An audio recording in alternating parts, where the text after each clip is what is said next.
Hi guys, Bella here, and I thought I would make a video today because first of all, it's been a really long time since I've made a video. I mean, I'm talking to probably months for YouTube, but then also it's been about, I think it's been about 2 weeks since I blogged on my blog, which is very unusual for me. And just for my blog readers, the reason was mostly because of the end of school. It just gets really, really busy. I am the yearbook teacher at school, and so part of that means we distribute the yearbooks, and so that's really hectic when you're passing out the yearbook to about 1,000 kids that buy it. So that gets a little bit hectic, and also teaching and doing all the end of the year grades and all that kind of stuff, and SAT proctoring in there. So I was pretty busy. The other thing was though that besides being busy, I kind of let myself kind of fall astray, I guess is how I would word it, where I was not doing the plan the way that I should have. I wasn't considering it at all, really, and I made some really bad food choices. So I think part of that was a combination of being stressed and eating out of stress, comforting myself with food, which I know I shouldn't, but it's something I'm still working on. In all of this kind of time of like busyness, one really great thing happened last week where I got an email from my surgeon. So just to kind of give you a recap, about a year ago almost, like last July, I had emailed my surgeon because at that point it had been almost a year that I'd been in the bariatric program with Kaiser, doing my monthly call-in phone calls, giving my weight updates, kind of spinning my wheels, not losing the required weight at all, and just frustrated. And so I had left a message sent an email to my surgeon saying, is there any way we could look at this weight requirement that you gave me? Because, you know, since I quit smoking, I gained 20 pounds from the amount that you had on the scale for me. And so now I have instead of 25 pounds to lose, now I have 45 pounds to lose. Is there anything we can do about this, et cetera, et cetera? I never heard back from him. I got a call from the nutritionist, and you can watch the video about this that I made last year. And she basically gave me a little pep talk and said, you can do this. You know, if you are sticking to the program and doing what you're supposed to, you should easily be able to lose the weight within about 3 months, no problem. So I tried, but I did it with, I guess, with excuses, you know what I mean? Like, in my heart I was trying, and I set out to really do my best, but I gave in a little too easily. I didn't have that willpower anymore. And I mean, you guys know, because I've made videos since, and obviously people reading my blog, it's been a battle for me. And I know that a lot of you are probably just sick and tired of hearing me say, like, I'm starting over, you know?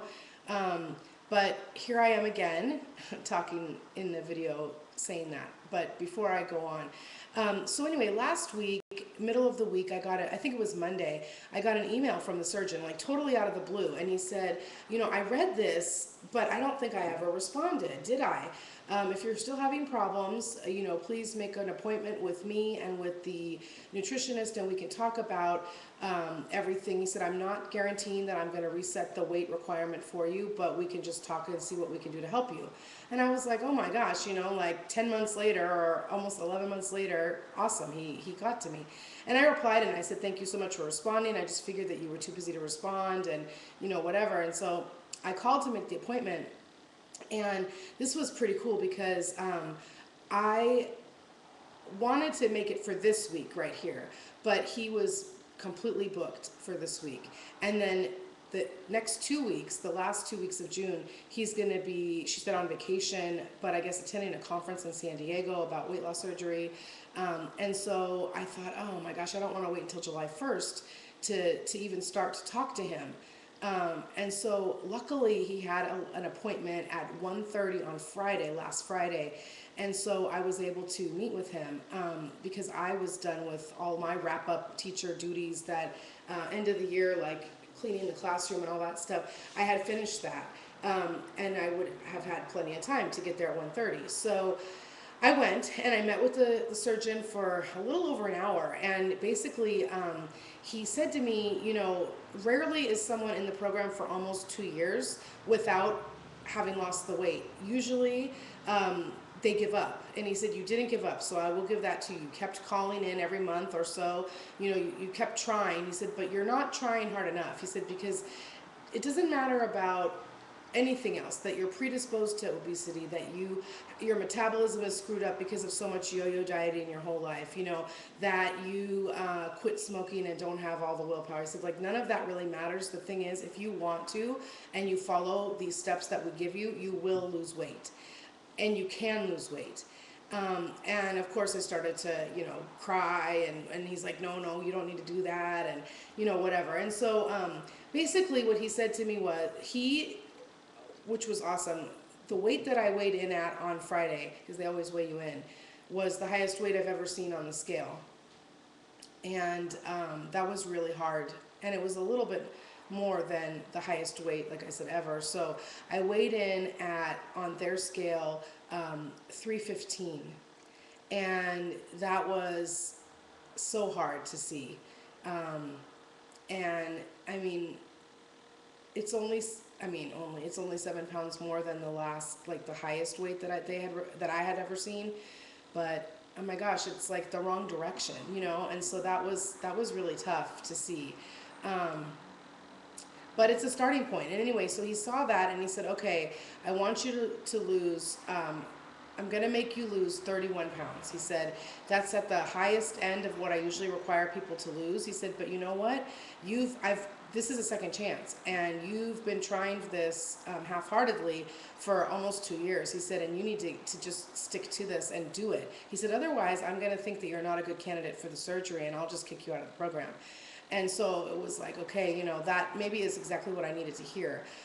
So 31 pounds is 280. Well, because actually I should say they recorded my weight at 312 at the program, but then when I got home and weighed myself the next morning, it was 315. So I don't know, somehow the scales are off. So I'm going with 315 for me, just for my own recording, on MyFitnessPal and everything. But for their purposes, 31 pounds would mean that I need to get down to 281. And so and then at 286, I can call and say that I'm within 5 pounds, and then we can start all the process. So that was really good. I mean, and he and I talked about a lot of different things. The last time I had seen him, I wanted the lap band, and in the time since, I've obviously changed my mind and decided to get the VSG. So I was discussing it with him, and he said that I'm a candidate for either VSG or for gastric bypass, and each comes with its own pros and cons. And so I thought that was very interesting that he said, with gastric bypass, it's like a Chevy or a Ford or some car that's like a reliable car, but it doesn't have a lot of bells and whistles. It's tried and true. We have research behind it saying that it works. There are known issues, which are, it can be problems with blockage of I don't know exactly that he said this exactly, but it was something about like blockage with bowels or something, that ulcers can develop, and then a few other things that happen with gastric bypass. He said, but then you have VSG, which is not as well known.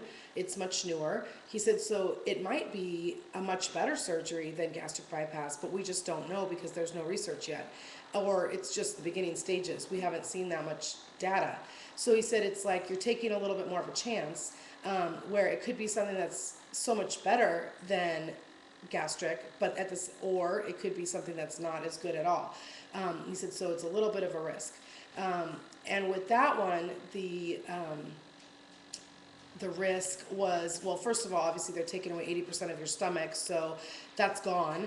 And so if something were to happen, cancer or some other kind of problem that I don't know, if they needed to remove more of your stomach, there's not anything to remove.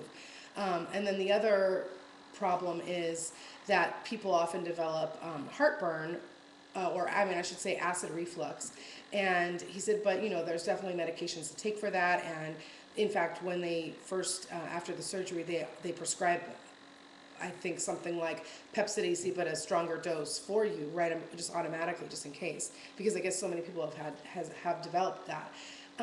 So anyway, those are both risks. I think though, in all the research I've done and everything, I'm set with the VSG, and he said that that would be fine. I mean, he definitely would do it, and there's no hesitation on his part doing it. He's done it many, many times, and excuse me. So that's what I, decided.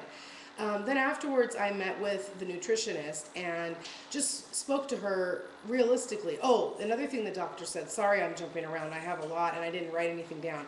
Another thing that the doctor said was, the surgeon, he said, we say in the program that we want you to work out or exercise 5 days a week, 45 minutes a time. And he said, but that's just an average. He said, if you're finding that that's not enough because of these pre-existing conditions that you have, meaning the propensity to have a hard time to lose weight and all these things, he said, then maybe you do it for an hour and a half, or maybe you need to work out for 2 hours. He said, you need to do what you need to do to get it done. And I completely agree with him. Then I met with the nutritionist, and she said that, that I was adding, so their diet or their meal plan or whatever you want to say, it's 1,200 calories. And I was adding in 1,400 because 1,200 just didn't seem like enough. And then she and I talked about it, and she said, really, we want you to eat 3 meals of 400 calories each. And I mean, I wasn't doing that. My meals were around 250 or so, not quite 300. The meals, breakfast, lunch, dinner, and then I was having snacks. And she said, we want to avoid the snacks because after the surgery, you won't be able to eat the snacks. We don't want you to eat snacks. We want you to eat set meals. And we definitely don't want you to graze at all after the surgery. So we're trying to build those behaviors now. And so that made a lot of sense. But I did tell her, I said, ever since I did quit smoking, I have had this craving at night for sweets. And I never really wanted sweets ever. And I really don't like sweets in general. But ever since I quit smoking, it's like after dinner, I want something more. And so I said, and sometime lately, when I've been wanting something more, I've been choosing something that wasn't so great for me, that kind of maybe sent me into a tailspin and way off the plan. And she said, well, this has to really become a lifestyle, and the doctor said that too, the surgeon. And I mean, I agree. Obviously, this is my lifestyle now. It has to be. So we were talking about it, and she said, if you wanted to take, because for breakfast, the example meal that they give, which is so much to me, it's 1 piece of wheat toast, 1 egg, a piece of cheese, half a banana, and a Chobani yogurt. I mean, that is a lot of food in the morning. Like, even now when I'm on summer vacation, I can't eat that much in the breakfast. It's so much. So I asked her if it was possible for me to move maybe a fruit to after dinner, like watermelon or something. And she said, that's fine, but I'd also want you to move a little protein, like a piece of cheese, because that's a lot of carbs and sugar for your body to have all at once after dinner. And I'd like it to be coupled with some protein. She said, definitely you need protein at every single meal. And so, and I have done that. I've been trying to do that anyway. So, like, for example, last night I had, instead of fruit, I had the Chobani yogurt. I had that after dinner. And that's like sweet with protein all in one. So that was fine. And I had already worked it in to the meal plan. And yesterday I stuck to the 1,200 calories. So, and I was not hungry at all. So it works if you do it right. I think the other thing too, I'm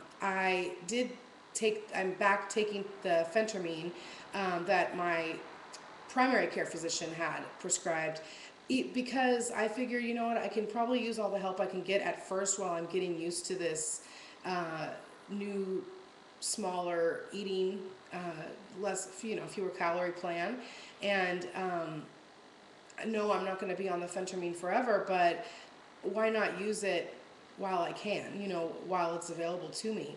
So yesterday I did not feel hungry really at all until right before dinner. I was then hungry, but throughout the day I wasn't, and I stayed really active yesterday, and that's, again, I found a key for me. I need to be active, because if I'm just kind of sitting around the house not doing much, that's when I tend to want to snack. And not because I'm hungry, because I'm bored. And obviously the other real reason that I tend to, when I eat emotionally, it's because of stress. So, I've been working on ways to do other things instead of eat, like, make a phone call or do something active, or, I don't know, there's so many different things I've been trying to do instead, write a blog post, whatever. So, although lately I haven't been writing the blog posts, which that's going to change soon. But anyway, so the point is, I started over yesterday and I already lost 1 pound. So this morning I weighed in at 314, which is awesome. And I know that if I continue to do this, I will be successful. And I know I've said that so many times, and I've talked about starting over so many times, but I mean, really, this is it, because the surgeon said, like, you either do this now or you're not going to be in the program at all. And that was a wake-up call that I really needed, I think. And I have no excuse. This is summer. I have really very little stress, if any. I have nothing but time on my hands during the day. I can absolutely work out as much as I want to. Yesterday I took a little walk with Sophie in the morning with my mom. I did some cleaning around the house, and I then swam. And I didn't swim for as long as I wanted to because there were a bunch of little kids in the pool, and it's cute to see them in there, but you can't swim laps when they're like playing Marco Polo or whatever, with the ball. So I'm hoping to get there earlier today, and that way I can actually get some swimming in. So that's my plan for every day. I mean, I'll always take Sophie for a walk. I want to try and swim as much as I can. And I want to then go to the gym as well some other days, and also ride my bike and stuff outside, because that's, I love doing that as well. In fact, for my birthday, which is coming up in a few weeks, part of the present I asked for was a new electric pump for the bike, because the handheld pump or the foot pump where you have to do it, it's manually, it doesn't work. My tires are big, and they seem to be, because I don't ride the bike every day or every week even, it seems to be every time they're like close to flat when I get to it. And I don't like riding my bike down to the little gas station that's not far from my house, because it's a really busy street and cars are not watching for bikes. And I guess maybe I'm just not as comfortable with it or whatever, but it's like, and also because of my weight or balance issues or whatever, getting on and off my bike is not the easiest thing for me.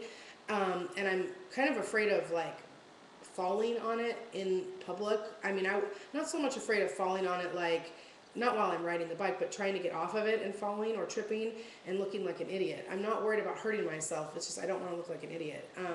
So I asked for an electric bike pump, and I guess they're on sale at Target this week, so my dad was going to get it for me, which is cool, because then I just plug it in the garage and pump up the tires, and I'm good to go. And I don't have to deal with all the busy traffic and everything else. Plus, my sister and her kids can use it because they live next door. So it's kind of like benefit for everybody. It's nice. Okay, this video is getting really, really long. So if you're still hanging in there with this video, I really appreciate it. And I want to let you guys know that I am in this. I am moving my weigh-in days to Friday. Just because Friday was when I met with the surgeon, and so Friday is going to be the day that I report, which means I'm going to try to also make a video on Friday mornings as well. So it'll be a weigh-in video and a blog post. I don't know that I'll always put the video on my blog. I may or may not, but definitely I'll weigh in both places. And in terms of my blog, which I'll link in the down below, here's summertime where I start writing a post a day practically, or sometimes more than one. So for all those who have been wondering, like, where am I, what's going on, when am I going to start again, you don't know what's coming. You might regret worrying about where are the posts, because it might be a little too much, but you can always, read them as you want to or not. Okay, so anyway, thank you so much for everyone's support, for everyone who's encouraged me, for everyone who is cheering me on. I am not going to let you down, and I'm not going to let myself down. Okay, thank you so much, and I look forward to seeing you next week, or actually Friday, just in a few days. Okay, talk to you then. Bye-bye.